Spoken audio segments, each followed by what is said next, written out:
Mikolo gya Phoebe ekiri ewaka bannange kikabuka binyumu byerabiddeko mikuletedde maaso awo asekeredde bonna abamuvuma abamwogerera obubi abakubi akakule ate Birunji Samantha yatabuka omutwe embeera gy'alimu si nnungi yadde n'akatono yeetaaga ssaala naye nga wasuze oti asibye oti omulungi ampuliriza Olchana Media kw'oli subscribe for more updates like share and comment teweerabira okunyiga notification bell obenga notified bwe nteekawo video empya.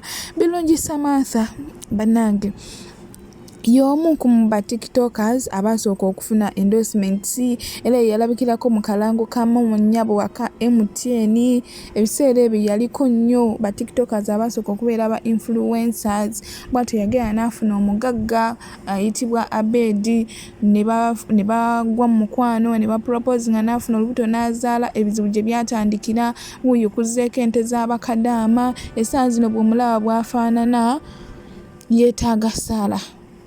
Ebisingawo bibino mbikuleetedde beera ng'obyewulirako katini naye nga bimalamu amaanyi yeetaaga kusabirwa. Salaamu alaikum warahmatullahi wabarakatuh. Bane buli ali eyo nga wanyigira Samantha Birunji nga yakusobya mu ngeri emu oba mu ndala musonyiwe Samantha Birunji. Samantha Birunji embeera gy'alimu kati takyetaagako kibonerezo kirala kubanga bannaye amazima gali nti Samantha Birunji yagwa eddalu. Samantha Birunji asaana rehab kati. Samantha Birunji tacha ebintu byakola tebikyali bya muntu atege oba kanchitwala oba nkozesa lumi okutegeera. Nze naliko weeks 2 emabega Samantha Birunji byabeera ku live okonti alagula nga nteekayo nga mugamba nange ndagulaako nga ntandikirako nga ndagulawo ebintu nga ngamba buzibu ki nga mugamba buzibu nga mugamba musajja biki bikyawo nga ndagula nga ngamba ebintu esaagala muwakanya naye ngamba naye kankazi tukendabe ku Samantha Birunji nga mugamba Samantha Birunji njagala commentinga nampala nga mpendagirira obulungi nnyo nase tukanengenda n'enkyalira ku Samantha Birunji. Amazima go gali nti lillah Samantha Birunji ali bubi era gwenna alina omutima ogusonyiwa nga wali wanyigira Samantha Birunji musonyiwe kube ensi ekubye Samantha Birunji. Ensi ekubye Samantha Birunji. Samantha Birunji asulira amawulu wafumba emmere n'agifumba kati n'afuna oba akatooka asobola okalirako ennaku 3. Natuuka wa Samantha Birunji n'amaziga ne gampitamu. Samantha Birunji bino byajja ku live pretendinga bwakubirayo gwakubiddeyo nga bwomanyi nti ekikumi tekikyawo muna mugamba nti mpaayo 5 ng'ateekakawo kaddata ng'ajjako ku live ng'asiba akatambaala ke nga bw'amala siba akatambaala ke n'ateeka bugero bwe mu mutwe. Samantha Birunji ali mu life eri esembayo obubi. Samantha Birunji mu musonyiwe bannange amazima gali nti aboneredde embeera gy'alimu emumala okuba nga aboneredde. Samantha Birunji kati alina n'ebiragalalagala by'akozesa. Nze kamwa koogera Samantha Birunji namusanga alina ebintu byafuuwa sigala kuba omuntu otandikira okubanga omukazi otandise okunywa ebyo ebisigala ekivaamu n'ebirala byatandagana byalabika abikozesa ki ebigambo byayogera Samantha Birunji tebityakwatagana. Samantha Birunji aseka kwegamba eby'omuntu yennyini avuddeko. Samantha Birunji alina munne gw'abeera naye naye nga bonna obalaba mu butuufu ate oli oba ye kale kwegamba bali mu bintu simanyi bisambwa simanyi biki simanyi ndagula kweganga olabira ddala omuntu ayeevaako ye Samantha Birunji era Obedi bw'aba akola kyamaanyi nnyo okwonoona obulamu bw'omwana oyo bambi wamwonoonera kuba Samantha Birunji ye takyategeerekeka. Samantha Birunji buli olukyaggwawo anti Samantha Birunji yaggwawo okuba nti Samantha Birunji mugezigezi gye nasooka omulabako n'atandika okugamba bw'atuudde eddagala lya weight loss naye alimba si weight loss. Samantha Birunji mbeera Samantha Birunji n'ekyokulya n'ekikumi takirina. Abamu mwaliko ku live ya Samantha Birunji ng'agamba atunda gasikuka ye naye nze nakimanya nti yali mbeera atuuka n'ekyokulya ne kiba noga akantondeyo gasikuka eyo simanyi ndeeta ndala alimba talina gyagireeta. Mu nju ya Samantha Birunji temukyalimu yadde ekintu. Kino sikyogedde nti nkyogedde kwebula Samantha Birunji nkyogera okubaako nti tubeera nnyo mu dinaayo ne twekweka eyo naye ng'oluusi walifunye omuntu akuyamba. Kkiriza embeera gy'olimu. Kkiriza gamba abantu nti byagaana byansobako. Bw'aba yasobola okuyamba najja akuyamba. Mu kifo ky'okubeera mu dinaayo eyo nga weekwekera eyo olaga abantu nti oli bulungi ng'ate oli bubi. Sasa Birunji takyalina kyalina. Kumbeera gye nalabamu Samantha Birunji akaseera ke nabeerako ne Samantha Birunji ewuwe Samantha Birunji takyalina embeera mbi nnyo nga bwe mukiwulira ate ne Samantha Birungi kati wali yeetaaga lihabu abaana yabejjako tabeera naye abeera ne mukwano tabeera nabo abeera ne mukwano gwe mu nnyumba naye kwegamba ye muntu gw'otuuka n'akunyumiza emboozi ng'oya tezikwataganira tezina nawe zikwataganira anyumya birala tobitegeera na bitegeera n'akunyumiza kino n'akivaako n'akwata kino n'akivaako ganga takyategeerekeka nafuluma naye nga twali tugendako ey'entebe atufuluma ab'emmotoka abayimiriza anyhow muntwaleko n'asanga omuntu n'amugamba hello sweet kwegamba newatabira ddala natambula ne Samantha Birungi ne ngamba bambi embeera yeekoze eki egaanye ko ge mazima wabaayo omuntu ng'asobola okuyamba Samantha Birungi yeetaaga buyambi mu muyambi kisingako okubeerawo ng'apulitendinga mu bulamu obutali butuufu amazima gali nti Samantha Birungi apulitendinga talina kyali yagwamu bannaye mwenna be yasobya be yaliira ssente oba be yabba mu ngeri emu etali ndala oba nga ddala bituufu osiba si bituufu mwenna abalina obusungu ku Samantha Birungi mu musonyiwe kuba ekibonerezo kyaliko kati kimumala Samantha Birungi takyalina na kyakulya oli bwamuyamba n'amuweerezayo ettaano oba omuyambye ebyo byajja n'asabiriza ku live n'awoza mu muguli epiza biba bituufu enjala eba emuluma Samantha Birungi takyalina yadde ekikumi era Obedi bw'abanga ddala yakola kyamaanyi nga yalya ssente z'abaana okutuusa ku Samantha Birungi mu mbeera eyo bambi yali muyambye ate omusajja talina na byalabirira mwana amazima gali nti talina wamulabiririra tamulabirira Samantha Birungi alinako byanyumiza byesobola kwogera no ku media embeera gy'ayitamu gyesobola kwogera ku media wano eno naye Samantha Birungi ayita mu mbeera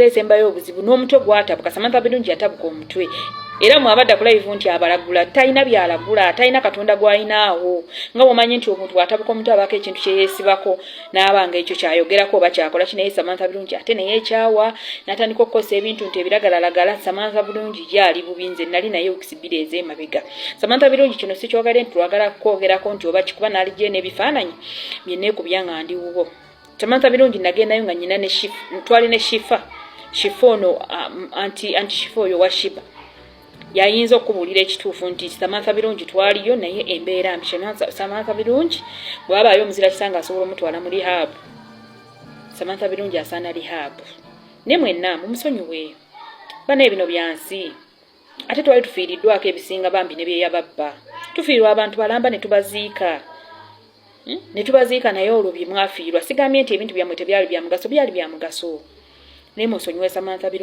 Birungi kati mulalu Samantha Birungi embeera mbi takyalina yadde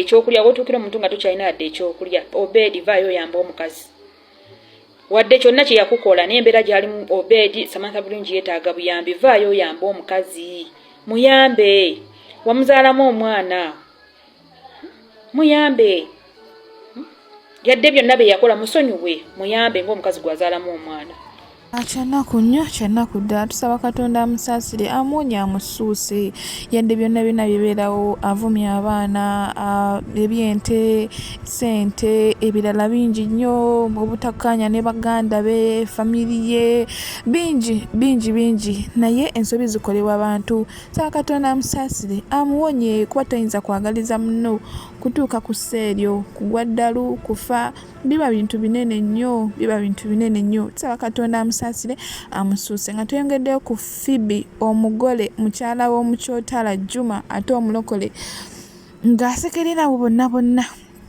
abamwogerako ebitali bituufu abayogera negativity abamuvuma Phoebe afumbirwa atya Phoebe bamuwa batya akaweta Phoebe biki abamubuuza Suuna Beni byonna biibino beera nga bwewulira kati tube nga tweyongerayo. What are you saying?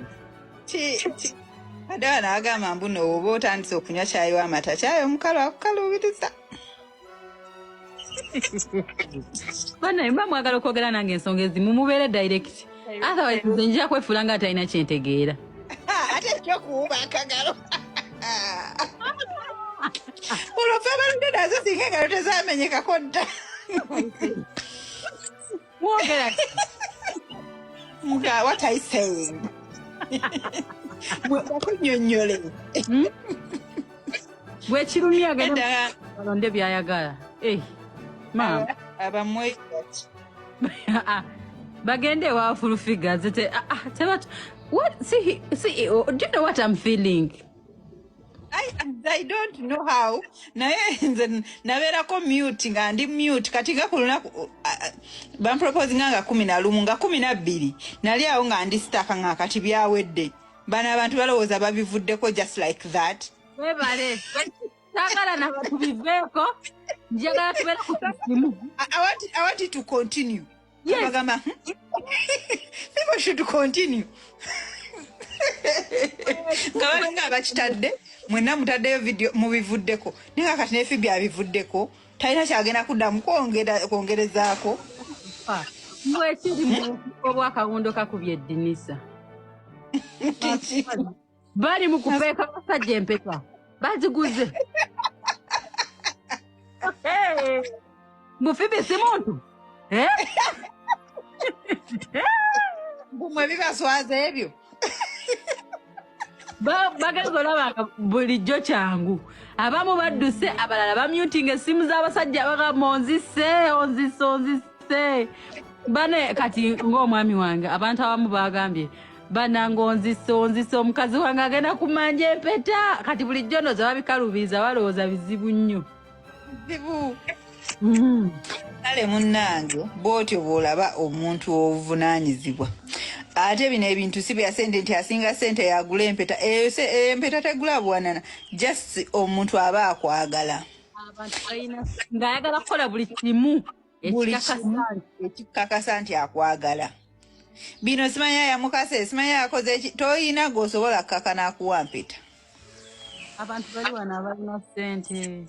Naye tebagala yadde okufuula omuntu yadde kale nogamba muno kino wereyo awoza sinabeera ready nze nindaako sabaako ng'omanya bategeza mu future balinayo abakazi be bali mu kuplaninga tannasalawo ku lukalala lw'abakazi kwatudde bayiga abo nze ndi private tonteeka mu kamera naye Phoebe oli muntu nnyo wa kamera nze bunaye mimi baganye ebifaananyi. Kitegedde ekintu ekyo abadde bamubuuza Suuna Ben byebyo nno si kyangu kuva ku caayi mukalu n'odda ku caayi ow'amata ate n'otandika kulowooza ku caayi omukalu. Mu bufunze Suuna Ben caayi mukalu omukyotala wa Phoebe caayi mata katubeere nga tweyongerayo kuba tebyakumyawo n'ebirala biibino naye nga yabadde vibe njereere okusekerera abo bonna abalowooza ebitali bituufu bamusekerera abawooza it will end in tears. Wenabireko gambye tugenda bukolimira buno obufumu naye pipa bita simanyi kumanya simanyi bantu gye bajja busungu. Nze bwe ndaba vidiyo y'omuntu nga tenyumira njiyitako buyisi oba nesirayitinga nengenda naye maama Phoebe asobola atya okufumbirwa n'atuleka wano gundi tetwamukolimira ne bugwa. Kati olwokubanga kati olaba waliwo abantu abamu abasabira omuntu okufa oba kale n'amugamba tolaba namusabira waneno n'afa naye nga Katonda abadde atuusizza ekiseera okukola ki okumutwala. Kati oba obufumbo bw'oli bwatuusa ekiseera nga bulina kuggwaawo ng'omuntu gw'alina naye wrong pattern balowooza n'obwange banaabukumamu. Kati n'ekirala tekijja kukola ekyotuutiisatiisa obufumbo tujja buyingira bunagwa nga tuyingira obulala. Obunagwa nga tuyingira obulala tunabeera kwesa tunatya enzikiza tunapama mu nyumba. Empeta y'okulala neeruma wano. Omwami ne wafuna omukazi ow'enkaaga ensigala mu bufumbo sivaayo wano ketuuka wano gireko esenguke edde wano nze wano namugamba bali nkululya kaliba sweet waba wajja okufuluma obufumbo definitely it's not me. It could be another person and not me. I can't. Ate na bw'obufuluma neetaaga kumanya gwe gy'olaze nja kujja nfumbire yonna gy'oli. Obufulumi ogenza opakisa.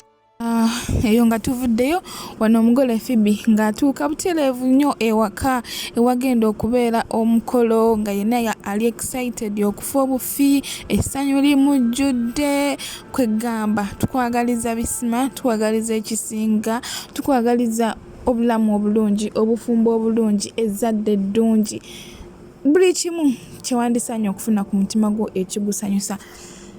Wenjogerera tuzuuse Kalamatendo Nasetta badziya balungi omukulu ate akikoze. What are you saying? Yeah? What are you saying? Kalamatendo Nasetta akapande kako Nasetta. Tuba twayingiddewo dda badiya balungi. Now what? Nasetta emikolo gituwuuba ku ddyo ne ku kkono. Yeno no tawuni yaffe tuyingize leero tufulumya Kampala. Beebase. Tebamanyi nti omunene ayingiddewo. What are they saying? They're sleeping. Yeah? Ebeneza.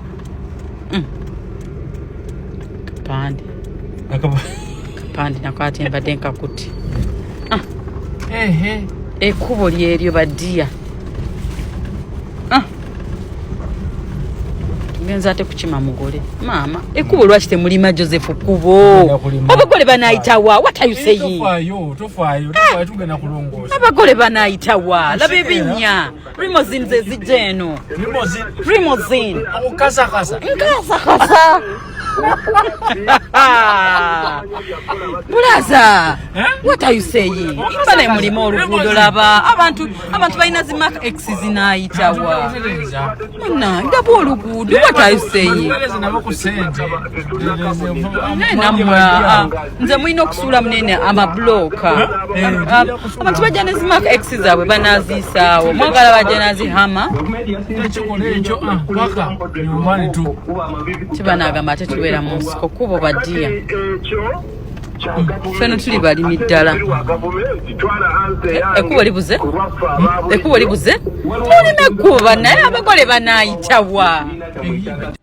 Nga embeera bwetyo bweri wano Phoebe ng'ali Nazaalo omulungi amuzaalira mu kyotala we Juma omulokole era yeesunga kuzaala abaana bafaanana nga Mina the Queen abalina mixed blood ogw'omuntu ali chocolate nga bw'omulaba n'omuntu omweru omuwalabu we omukyotala we. Njogera ekindeke ki naye nga neebaza buli abalabye vidiyo yange to the end ne mulaba obulango nga temubuskipinze mikwano. Nsaba Katonda w'ekyamusinga okwagala abasubscribing abacommenti abalike abasharing ndi musimu mikwano era nsaba mukozese comment section muyiseewo kyonna kyonna kimwandyagadde okuyisawo obubaka everything. Ochana Media Kochali, subscribe for more.